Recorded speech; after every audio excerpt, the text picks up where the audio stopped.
Mula sa ibabaw ng guho, naabot na ng mga rescuer ang ground floor ng gumuhong Chuzon Supermarket sa Porac, Pampanga. May news to go si James Agustin live. James. Yes, Kara, debris clearing na yung sinasagawa ng mga tauhan ng DPWH dito sa gumuhong Chuzon Supermarket. Pero naka-standby pa rin daw yung mga search and rescue team.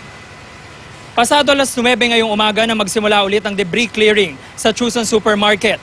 Yan ay matapos maabot ng mga rescuer. Mag-aalas 7 ng umaga ang ground floor ng gusali, malapit sa entrance ng supermarket. Magdamagan ang naging operasyon. Gumamit sila ng mga jackhammer at maso, habang ang iba ay manu-manong tinanggal ang mga bato. Nagpaikot ng K9 unit at ginamit ang mga life detector equipment.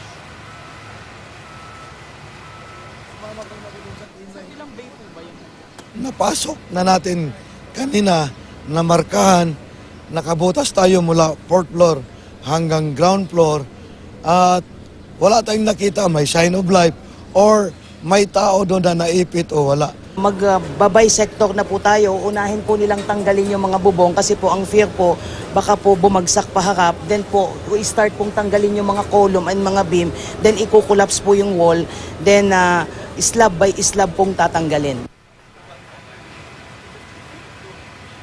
Samantala, Kara, posibleng abutin pa raw ng 3 araw o sa araw ng Sabado yung sinasagawang debris clearing nitong mga tao ng DPWH. Yung search and rescue operation naman ay nakastandby din dito yung mga search and rescue team dahil hindi pa rin inaalis yung posibilidad na meron pa matatagpuan dito sa guho. Kara.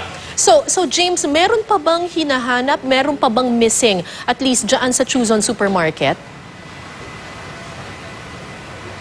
Ang sinasabi sa atin ng mga otoridad, partikular ang OCD, ay wala nang hinahanap dito, Kara. Okay. Gayunman kasi ay hindi pa rin nila matukoy kasi may mga iba pang parts nitong ground floor na hindi pa nararating nitong mga rescuer. Kara. Okay, James, yung search and rescue or yung rescue operations diyan na sinasagawa diyan sa Porac, Pampanga, naka-focus lang ba sila sa Chuzon Supermarket? Kasi I understand meron ding mga landslide areas after the earthquake diyan din mismo sa Porac, Pampanga. Karamihan dun sa mga search and rescue teams ay dito dahil dito nga yung pinakatinamaan, yung pinakamalaking epekto ng lindol. Pero natanong natin si Mayor kahapon, particularly si Mayor De La Cruz, sinasabi niya na meron din namang mga teams na umiikot doon sa mga sinasabi mo na landslide na yan, particular siguro doon sa mga barangay na mga katutubong Aita.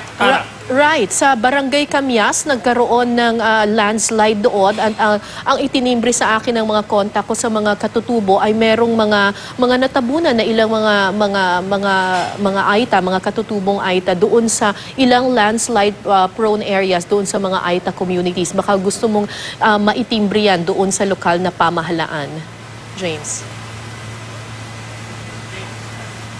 Yes, Kara, sasabihin natin yan, ipapahatid natin yan doon mismo sa lokal na pamahalaan dito. Pero kasi yung mga search and rescue team din ay nabawasan na rin dito. At siguro sana maabot na rin nila yung area na yan, lalo na yung area ng kabundukan dahil kinakailangan din ng tulong.